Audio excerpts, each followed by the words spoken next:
I'm Samantha Drugel. And I'm Megan Kane. Welcome to the 16th Lotus Leaf Live broadcast here remotely from our own homes, where we'll be discussing the news every Friday. This week we'll be delivering several important school announcements, as well as taking a look at several entertainment segments. Today is Friday, January 14th, 2022, and this is Lotus Leaf Live.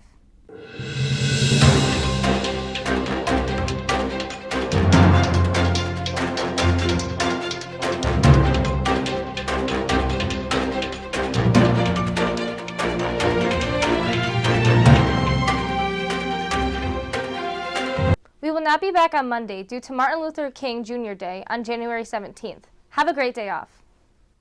Today, Student Council has made a Kahoot that you will play with your TFT to bring awareness to human trafficking. The TFT with the highest score will get donuts. Good luck. Winterfest has officially been moved to the week of the 25th. The dance will fall on the 26th. Stay tuned for more information on that. Next week is exam week, running from Wednesday the 19th to Friday the 21st. Friday is a half day. On Wednesday, you will have your first hour exam starting at 7:23 a.m. and ending at 8:54 a.m. Your second hour exam will start at 8:59 a.m. and end at 10:30 a.m. Lunch will remain the same. You will study for your third hour exam between 10:35 and 12:29, and your fourth hour exam between 12:34 and 2:11. On Thursday, the times will remain the same as Wednesday, but you will be taking your third and fourth hour exams in the morning and will be studying for your fifth and sixth hour exams in the afternoon. On Friday, you will just be taking your fifth and sixth hour exams. NHS service hours are due on January 28th. You need a total of 9 hours and can turn them in to Mr. Steele. The Justice Department is establishing a specialized unit focused on domestic terrorism, following the increased concern on the topic. Assistant Attorney General Matthew Olson testifying just days after the nation observed the one-year anniversary of the insurrection at the U.S. Capitol. It said that the number of FBI investigations into the suspected domestic violence extremists has more than doubled since the spring of 2020. The department's National Security Division, which Olson leads, has a counterterrorism section, but Olson told the Senate Judiciary Committee that he has decided to create a specialized domestic terrorism unit to argue our existence approach, to ensure that these cases are properly handled and effectively coordinated across the country. In a blast from the past, vinyls have outsold CDs for the first time in decades. Between 2020 and 2021, annual sales increased from 1% from 40.2 million to 40.6 million. But vinyl had a very good year as sales rose 51% to 41.7 million in 2021. The 70s called, and they want their trends back. In fish news, a team of scientists at Ben Gurion University and Beersheba, Israel, developed a FOV, or fish-operated vehicle. 6 goldfish participated in the study, with each receiving around 10 driving lessons each. The vehicle's movement is based on the location of the fish in the tank of water mounted on the top of the vehicle. Each time a fish reaches a target, they are rewarded with food. Scientists say that some fish are better drivers than others. I'm Tristan Mann, keeping you up to date on all MHS athletics. Here's what you need to know on this weekly sports update.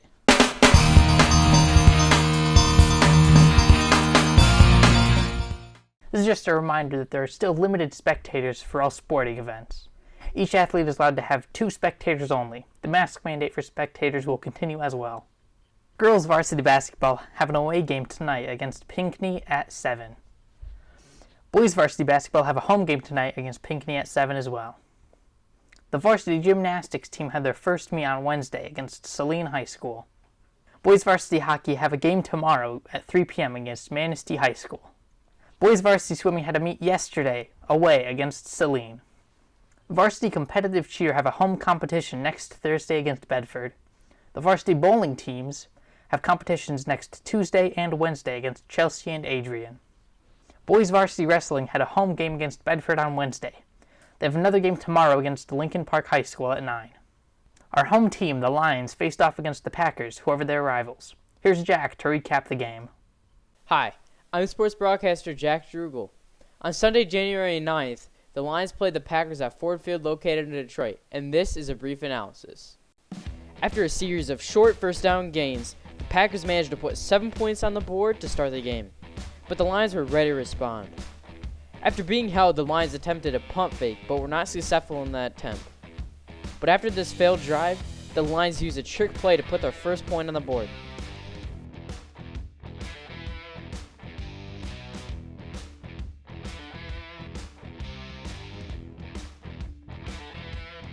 Fast forwarding on, the Lions end the first half up 17-13. This is a great example of how well the Lions defense did.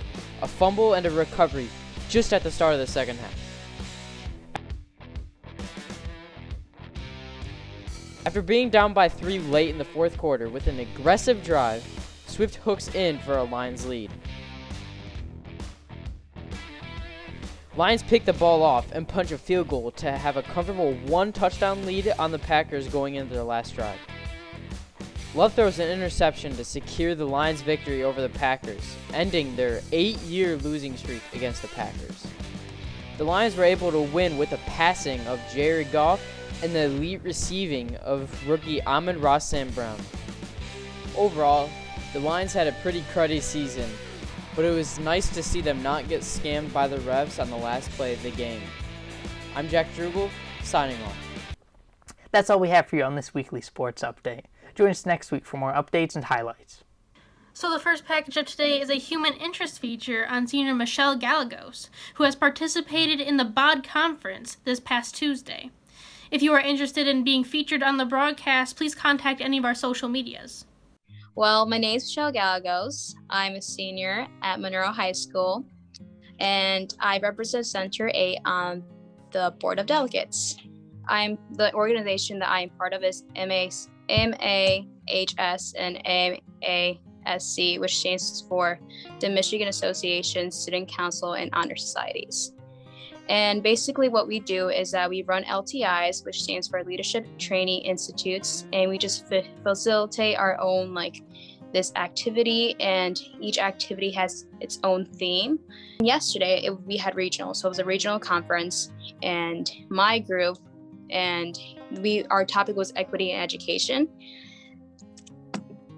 And basically what it was is that we just presented this presentation that we created, and we worked on this for a pretty long time, a little while, and we were just describing the differences between equity versus equality, and how there's a difference and how this can be applied to education. This might actually give you a better explanation of who we are.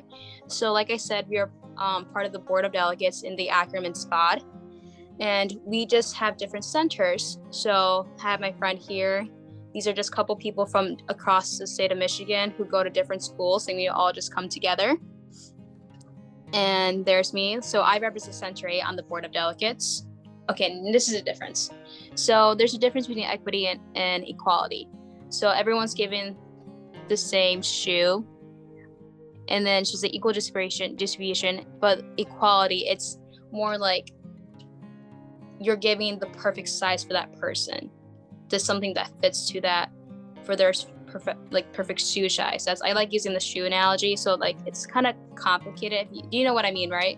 I think so. So basically you're saying that equity is everybody gets the exact same thing, and equality is everybody gets the thing that they need. Yes, that's what it is, yes. Okay. So I also like this really cool analogy, kind of like equality. So you can see that everyone is on the same level, but they're one of them cannot be able to see it, and the other person in the middle, they're kind of having a little trouble. So that's equality there. But as equity, see, as you can see, the last person now has 2 boxes. The middle person has one box, and the other person in the first with the blue shirt doesn't require a box. So that's equity. But then we also explained justice when once the bridge was taken off, nobody needed something else. It was just an equal distribution, and they didn't require anything. So our goal was basically how equity can be shown to education, and that not everyone learns by an equal distribution. And we also talked about different learning styles, and it's in the other slide too, but just also feeling belonging and accepting. And just we wanted to have a role in our educational system to ensure that all students are feeling accepted and included in their school, just to have a place where they feel belonging and knowing who they are in a place where they can grow, just having that support system. And we just showed our own experiences, and we talked to the students how we have been in some moments of our life and school where we can have equity in any situation. So that was our main point. I've been part of student council just like in school for about 3 years. I'm not sure if I'm gonna count it this year since I do help out, but I'm not really part of it since I only have student council for TFT since it wouldn't fit in my schedule. But being part of it, I think, it was my sophomore year. I got it in my freshman year, but it was running towards my sophomore year. So I interviewed by the end of my freshman year. So just being part of student council and has been really life-changing.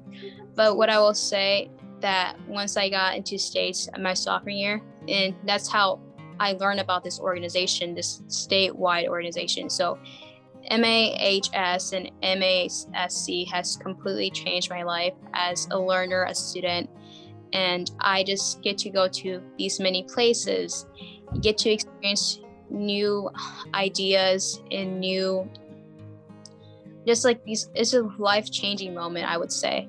You get to meet new people, and across the state, you get to learn about their school, and what activities they do, and how they are just overcoming these things too. It's really nice to get to meet these people, and you just make new friends. And we also have camp, which is like a leadership camp. It's amazing. It's just the whole organization. It's really nice.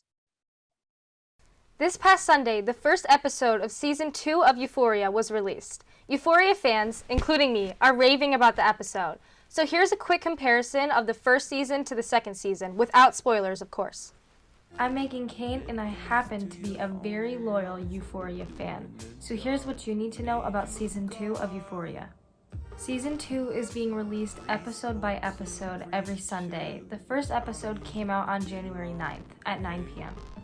Actress Zendaya, she plays Rue, the main character, actually posted on her Instagram right before the first episode was released, reminding everyone of the graphic content and that this season especially is for mature audiences only, and I could not agree more.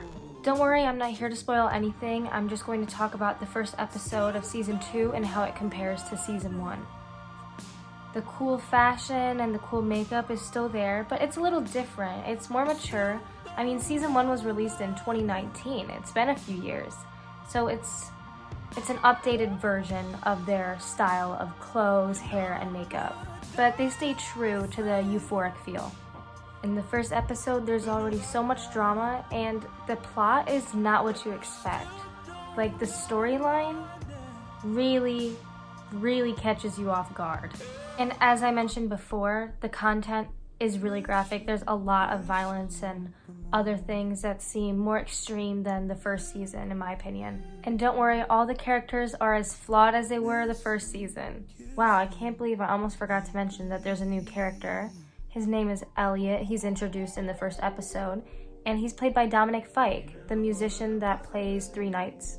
In an interview, the creator, Sam Levinson, explained that he wanted a different feel for this season. So the way that they film and edit and like the filter that they use is different, but it's so cool. I'm so excited that Season 2 is finally done, and I can't wait for the second episode. In conclusion, what I've learned from one single episode of Season 2 is expect the unexpected and proceed with caution.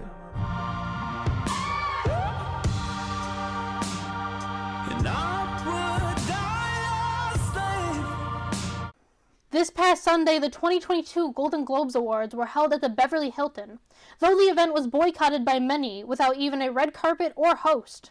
Here's Drake Carr to get you up to speed on this year's Golden Globes.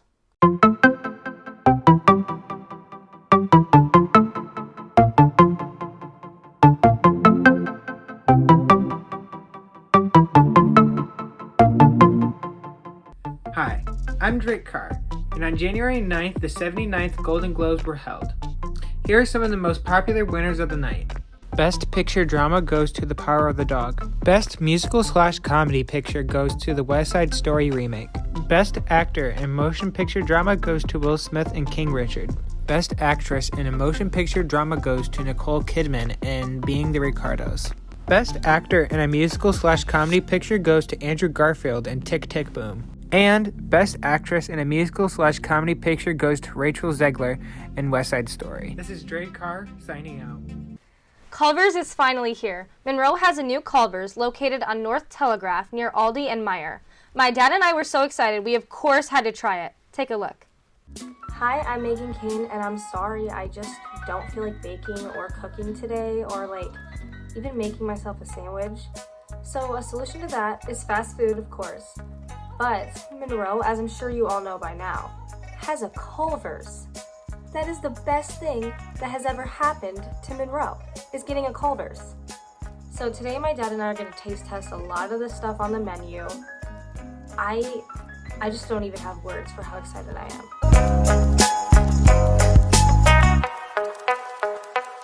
Okay, Dad, what are you gonna order from Culvers?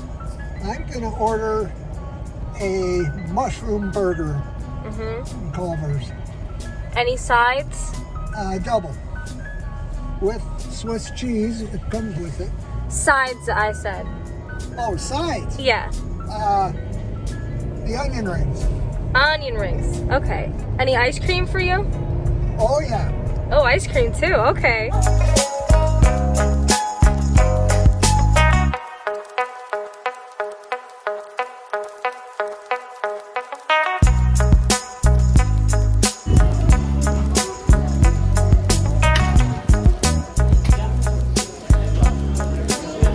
What are you doing? Dad, you're not even in frame. Come here. Get closer. Hi. Hi, everyone. I'm Ed. Dad, I have a Photoshop. Yes, it has. Oh. Okay. Dad, just tell the people what you got and start eating.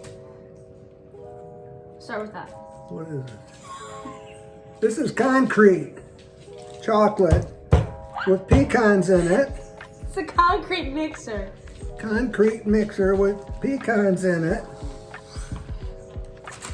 These are the Hold them up, hold them up. French fried No. onion rings, Swiss burger, double burger with mushrooms on it.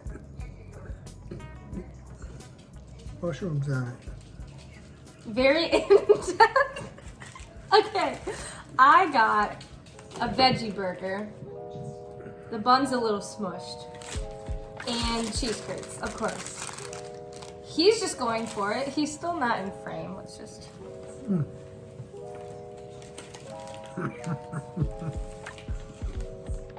What is so funny? There was literally like 300 people in there. Why? I felt so bad for the That was employees. behind the counter. Still filming. It's chocolate. Then what? It's good. How good are the onion rings? Very good. They look really good.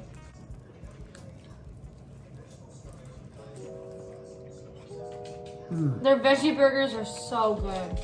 I don't know what it is.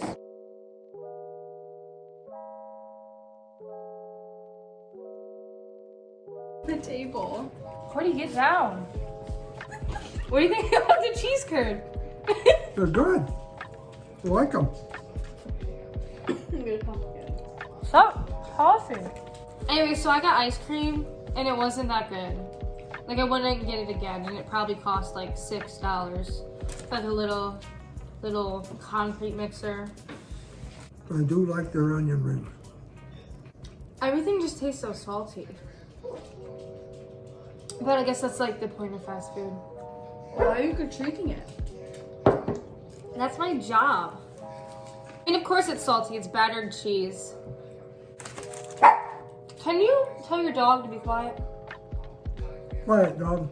Can I give a cheese curd to your dog? No, you'll kill him. No. No. Oh. She gave it to him, Dad. I didn't mean to, he took it. Would you tell people to go to Culvers? Do you recommend it? Go to Culvers. Go to Culvers. Halo Infinite was released on December 8th of 2020. Alongside the paid campaign for the game, the multiplayer game modes were released free to play. Here's Tristan Mann with a review of this free to play version of the game. Hey there, I'm Tristan Mann. Halo Infinite just released on December 8th of 2021. The game is rumored to have had a budget of $500 million, which nearly doubles the budget of the second highest budget game, Grand Theft Auto V, and it's nearly $150 million more than the budget for Endgame was. Halo Infinite's been in production for a long time, losing 2 directors over the course of its production. Now personally, I didn't even hear about the game's production until it came out. But when I heard that there was a free multiplayer version of the game, I figured I'd try it out.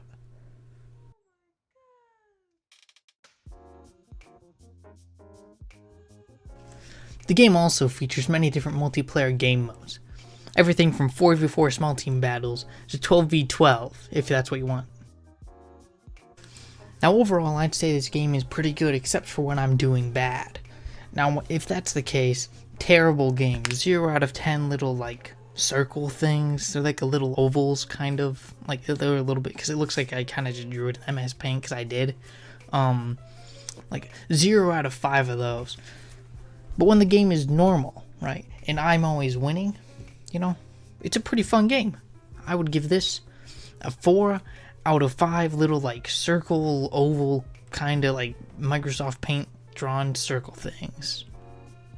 All of that's on the Tristan Mann video game rating system. All rights reserved, and it's trademarked too. It's also trademarked. It's got both on it. Alright, thanks for stopping by for my short little review of Halo Infinite's multiplayer. Now I might do this again sometime. Who knows? I don't. Nice. Well, that's all we have time for today. Join us next week when Ajane shows us how to draw some SpongeBob characters. We will continue to keep our social media website updated during these fast-changing times. Be sure to follow us on all of our social media at Lotus Leaf Live. You can read the full stories and more on our website, lotusleaflive.com. I'm Samantha Drugel. And I'm Megan Kane. We hope you're all staying safe, and we will see you next time. Thanks for watching.